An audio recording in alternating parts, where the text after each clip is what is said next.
Halo semuanya, nama saya Devi Wahyuni. Halo semuanya, saya Maria Sri Nurhalisa. Halo, nama saya Rifa Rahayu. Nama saya Tika Dwi Astuti. Scopus adalah layanan indeksasi dan penyedia database jurnal terbesar saat ini. Layanan Scopus tersebut berada di bawah naungan Elsevier, sebuah organisasi atau perusahaan penerbit publikasi ilmiah internasional yang kini berbasis di Amsterdam, Belanda yang berdiri sejak 1880. Fungsi utama Scopus adalah membuat indeks literatur ilmiah untuk memberikan informasi yang akurat mengenai metadata masing-masing artikel ilmiah secara individual, termasuk di dalamnya adalah data publikasi, abstrak, referensi, dan lain-lain. Langkah pertama, teman-teman bisa membuka browser, lalu masuk ke web scopus.com. Tapi teman-teman harus login terlebih dahulu ya, baru bisa masuk ke tampilan ini. Lalu teman-teman klik search dokumen, masukkan kata kunci, dan tampilannya akan seperti ini. Lalu teman-teman bisa memfilter artikel yang akan teman-teman cari, seperti open access-nya pakai all open access, lalu pilih tahunnya tahun 2022. Selanjutnya scroll lagi ke bawah. Nah, subject area dilewat saja dan public stage yang final. Kemudian teman-teman bisa mengklik keywordnya e-learning dan selanjutnya scroll ke bawah. Nah, teman-teman harus mengisi language-nya pakai bahasa Inggris. Lalu teman-teman klik limit to. Kemudian akan muncul 495 dokumen. Itu yang sesuai yang teman-teman filter ya. Kemudian klik itu all. Nah, risk export diklik. Lalu checklist semuanya ya teman-teman. Ini sampai warna orange. Kemudian export. Lalu dokumen risknya akan ke download. Ditunggu sebentar aja ya teman-teman sampai filenya bisa berhasil keunduh. Oh iya teman-teman, kalau misalnya filenya udah bisa ke download, maka bagusnya teman-teman pindahkan ke folder yang khusus bahan-bahan untuk membuat artikel, jurnal, atau lain sebagainya. FOSS-Viewer merupakan sebuah perangkat lunak yang digunakan untuk membangun serta memvisualisasikan jaringan bibliometrik. Jaringan di sini maksudnya berkaitan dengan jurnal, peneliti, atau publikasi individu kutipan antara penulis satu dengan yang lainnya. Proses penelitian ini dapat kita lakukan melalui data publikasi yang sudah diterbitkan dalam sebuah artikel ataupun jurnal. Dengan menggunakan data ini, kita dapat menganalisis bibliometrik yang dapat digunakan untuk menentukan bidang kajian yang akan kita cari. Sehingga FOSS-Viewer ini dapat membantu peneliti menganalisis bibliometrik, mencari topik yang masih ada peluang diteliti, dan mencari referensi yang paling banyak digunakan pada bidang tertentu. Oke teman-teman, sekarang kita langsung ke tutorialnya.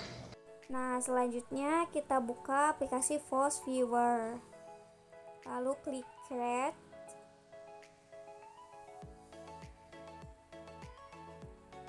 Centang yang kedua, lalu next. Kemudian centang lagi yang kedua, lalu next. Kemudian masukkan file yang teman-teman tadi download di Scopus.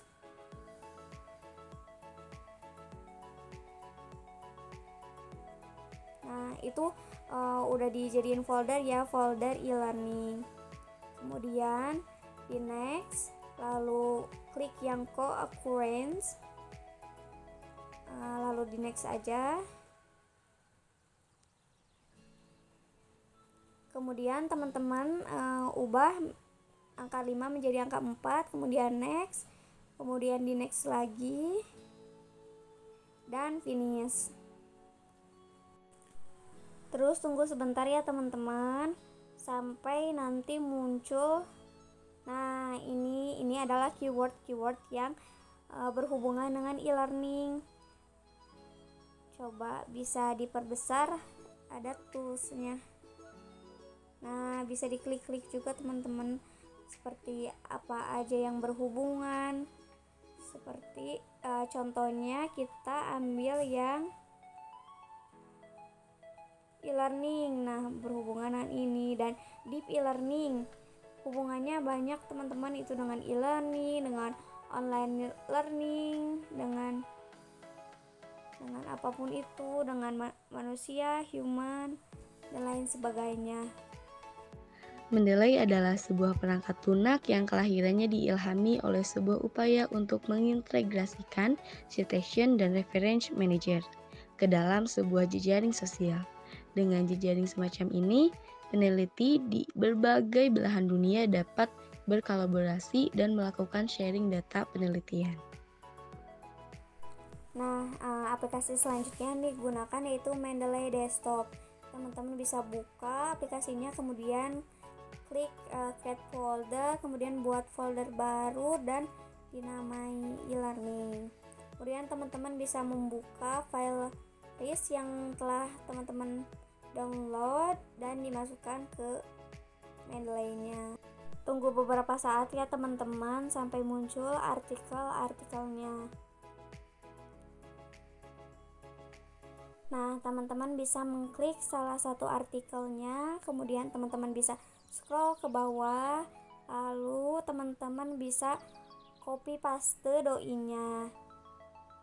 Nah, tapi pastenya ke ini ya teman-teman, buka webnya chihub.se. Paste di sini aja teman-teman, kemudian klik open. Nah, terbukalah artikelnya. Teman-teman tinggal langsung download aja artikelnya, simpan di folder e-learning. Nah, sekarang artikelnya udah muncul ya teman-teman, udah bisa teman-teman pakai untuk referensi. Kemudian teman-teman masukkan ke file tadi yang di Mendeley. Nih di sebelah kanan ada files, terus add files, terus buka yang tadi teman-teman download. Kemudian di open aja teman-teman, nanti filenya muncul ke di situ di files Mendeley-nya.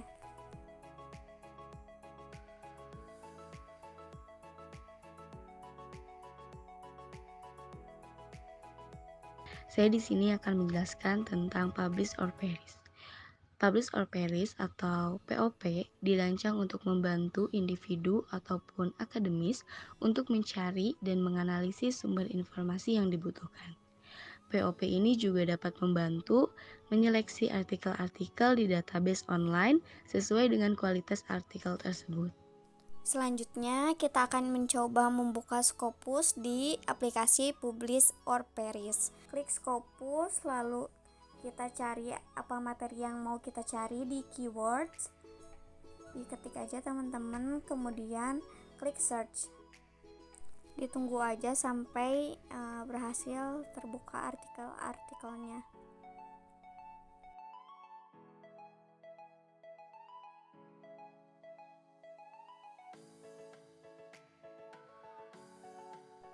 Nah, sudah muncul artikelnya, lalu teman-teman bisa Ctrl A atau bisa di select all.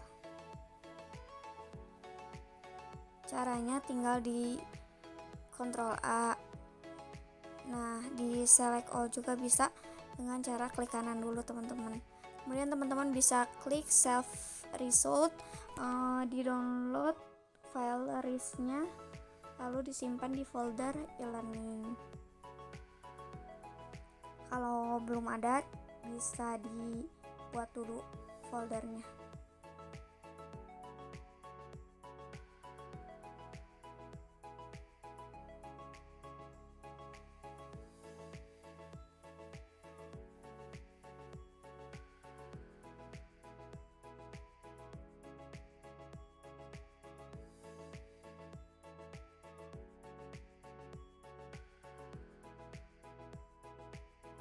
Seperti sebelumnya, kita buka lagi Mendeley desktop, kemudian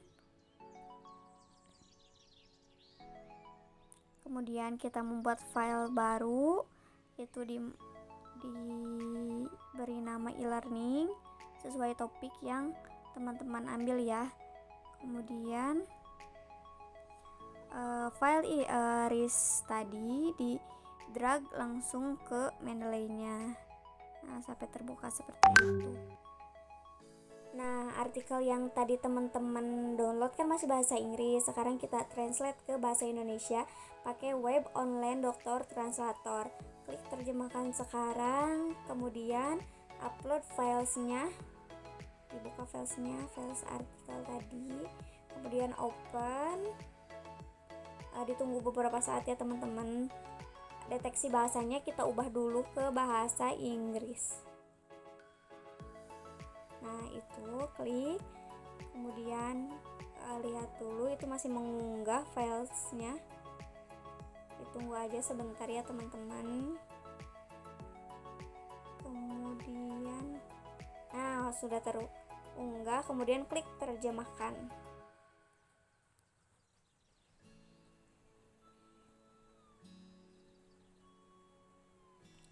Nah, ditunggu aja teman-teman sampai filesnya bisa ke download. Masih menerjemahkan dokumen. Nah, sudah selesai, lalu klik download dokumen terjemahan Anda. Diklik aja.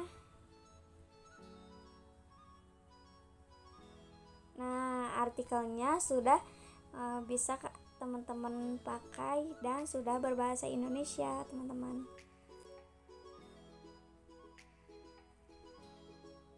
Selanjutnya, referensi-referensi yang telah teman-teman buat itu kita simpan sebagai footnote atau daftar pustaka yang langsung dihubungkan dengan Word. Begini tutorialnya.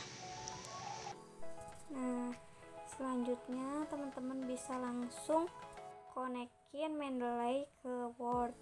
Lalu klik artikel yang teman-teman bahas tadi, kemudian klik tanda kutip yang di atas. Saya ulangin lagi, insert citation, terus go to Mendeley, klik yang di atas yang tanda kutip.